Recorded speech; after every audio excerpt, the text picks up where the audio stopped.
So I'm someone who doesn't use the app Uber very often. I usually drive. The only time I will use Uber is typically when I go out to a bar or something. However, the other week I was, at a wedding, and so I didn't have a car to go around, and so instead I was using an Uber. It was actually my brother who used the Uber on his phone and everything. But then as we were in the Uber, I got a notification for Uber itself, which very rarely happens. I haven't remembered a single time this happening before. So my first reaction is, oh, okay, here's what's happening. I totally get it. It's my phone is, listening to me, and then here's I say Uber, so it sends me this notification trying to get me to start using Uber more.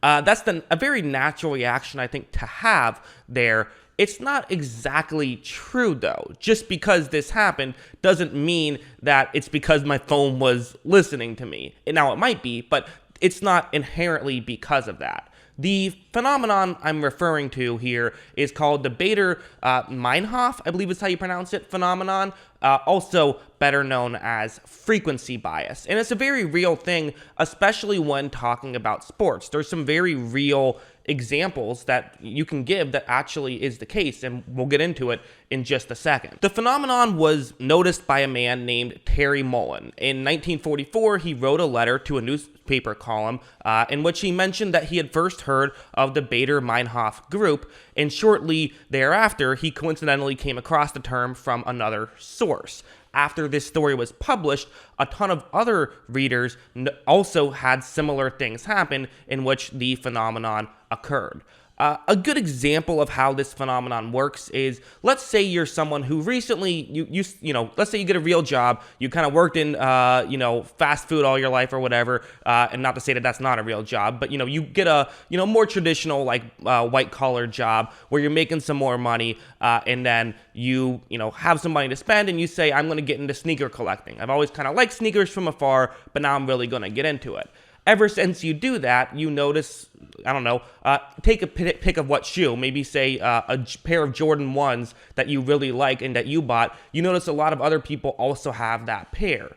Now, this might make you think, man, what's going on with all these people now having the shoe that I also just happened to get? But the reality is they probably already had it, but you just weren't into sneaker collecting before, and so you never noticed it. Another obvious example is when you learn a new word, you tend to actually hear that word a lot more after the fact. It's, again, because typically when you actually hear that word, you kind of just let it go by. But then once you actually learn it, now you actually notice it more. This is not unlike Patrick Mahomes, and this is the real reason I'm making this video, because I hear people saying this a lot with Patrick Mahomes, of man, all these turnover-worthy plays that he's throwing. Look at all of these dropped interceptions. And this is something that when a narrative becomes a narrative in football, people notice it a lot more. And it's not to say that there isn't some truth to it, but also people are paying more attention to a dropped interception that Mahomes throws compared to a dropped interception that Daniel Jones throws, even if they've watched the same amount of games from both players. I mean, that's been the number one thing people have talked about with the Kansas City Chiefs, right? Is they need to take care of the football better, and specifically Patrick Mahomes needs to take care of the football better. But if you look at using Pro Football Focus's stats, turnover-worthy plays, his turnover-worthy plays this season is, per pass, there's a 3.1% chance he'll have a turnover-worthy play, but his career is 2.9, so 3.1 to 2.9, that's barely a jump at all. It's almost what he's done his entire career. Whereas another stat PFF uses, big time throws, which means like very impressive throws. There's a more sophisticated terminology for how they come up with it, but that's basically what it means. And this year he's only at 3.2%, whereas his career is 6.0. So that's a much bigger difference in his game, and part of it is probably due to the way teams are playing him, playing a lot more cover 2 zone with 2 safeties deep, so he can't throw the ball deep down the field and can't get these more impressive plays. But that's the real issue with the Chiefs offense compared to last year, is not the turnovers whatsoever, it's the stuff down the field. It's not all these dropped interceptions that everyone is noticing. You're noticing it because of the fact that you're paying attention to that more. The narrative is in your head. This is not specific towards Patrick Mahomes. This is specific towards a lot of different players, and I think Mahomes is a great example for it. But, I want to be very clear here. This is not something that me, as a smart person, has never fallen into. No, I've fallen into this trap a lot, and it's something I'm going to make a conscious effort to not do as much, and something I have been making a conscious effort to not do as much, which is sort of, understand, once I hear a narrative about a certain player, don't let every single example of it completely, confirm that narrative. For example, I've talked about how when I heard people talking about Justin Herbert and saying, people I respect, people who are smart people who would say things like, oh, Justin Herbert, he was inaccurate in college, like not a good prospect. So when I watched the tape and I started to evaluate him, I would see a missed throw and say, yeah, that was inaccurate. He's a bad quarterback. He's too inaccurate. But the issue is that I might have seen 5 missed throws from Justin Herbert and then 5 missed throws from Joe Burrow, but I'm not counting that in my head. I'm not actually writing it down or anything. And so for Herbert, because I know that in my head, he quote unquote is an inaccurate quarterback, now I can sort of say, yep, I have those examples. Whereas for Burrow, I don't inherently think he's an inaccurate quarterback. So when I saw him miss a throw, I would say, yeah, he just missed a throw. It happens. No one has perfect accuracy, which is what I should have said with Justin Herbert, because after I watched some more tape this past offseason, I realized he wasn't inaccurate at all. I don't know why I said that. Or maybe that was my confirmation bias and my frequency bias coming into play this time. It's really difficult to say, which is why sometimes you need to look at data as well. It's not just tape. It has to be a blend. You can't just look at one thing. Another great example of this, I think, is there was a narrative coming out of college with Cadarius Toney, who was a wide receiver who I just loved out of college and still do. He's been really good this season. When he's gotten playing time, has struggled to stay healthy. But what I really liked about him was so many different things. And one of the things I liked about him was his hands. He didn't drop many passes. That's something that I considered a plus for him. And so that was something I kind of talked about a good amount.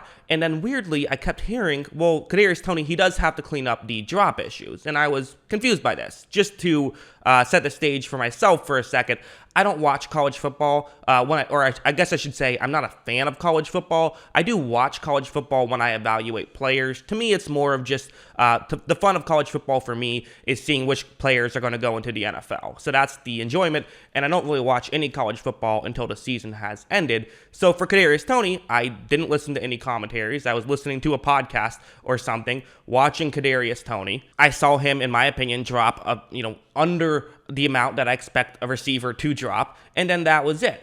But then I was confused, why is this narrative coming up? I didn't get it. And then one day I was having a phone call with my brother, who he's a casual football fan, right? He watches football probably similar to how maybe some of you watch football, which is, he's a Buccaneers fan like me, so he'll watch the Bucs, and then he'll watch the occasional Sunday night game. But for the most part, it's just the Buccaneers and then some college games. He's actually, I think, kind of just as into college as he is into the NFL, whereas I'm obviously clearly an NFL guy. So we were talking, and I was talking about which prospects I like, and I said, this Cadarius Toney guy out of Florida, I think he's awesome. And my brother said, yeah, his issue is he drops too much though.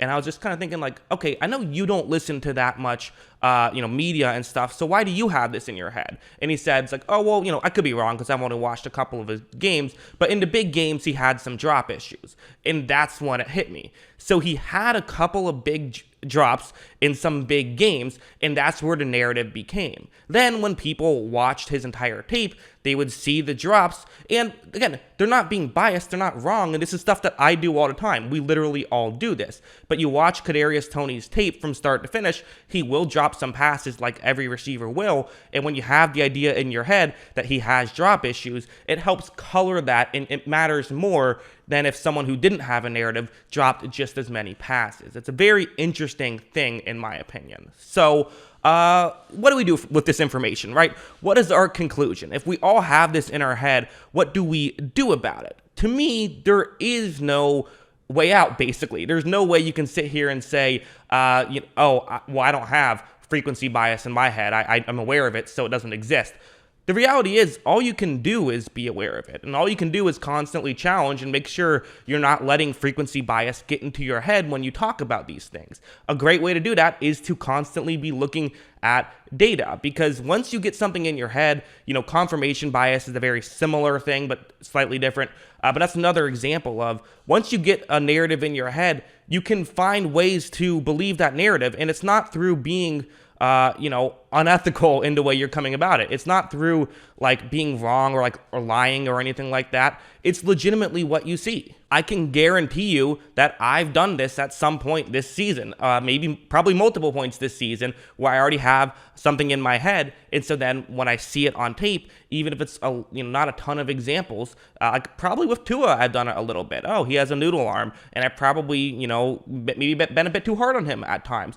It's still, I think it still is a thing, but that's an aspect. So all you can do is be aware of it. All you can do is try to just know that it's a real thing, and know that hey, just because I know that Patrick Mahomes does have a high turnover-worthy play, and it does seem like he's dropping as many passes, am I giving him too much blame just because I am aware of that? That's a good question to ask yourself about a lot of things. So yeah, I hope you guys enjoyed this video. Again, kind of more of a unique one. I made one earlier similar to this, also about Patrick Mahomes, talking about the gambler's fallacy. So if you guys like these videos, I'll make more of them. I enjoyed them a lot, actually. I find it very fun to kind of talk about certain fallacies, and it's just certain, biases, just these kind of things that don't, can make your argument wrong without maybe you even realizing it. And I think it can make some better discourse here, especially this one, which, some of these are really obvious, like, again, the gambler's fallacy. That's one that once you learn, you're good.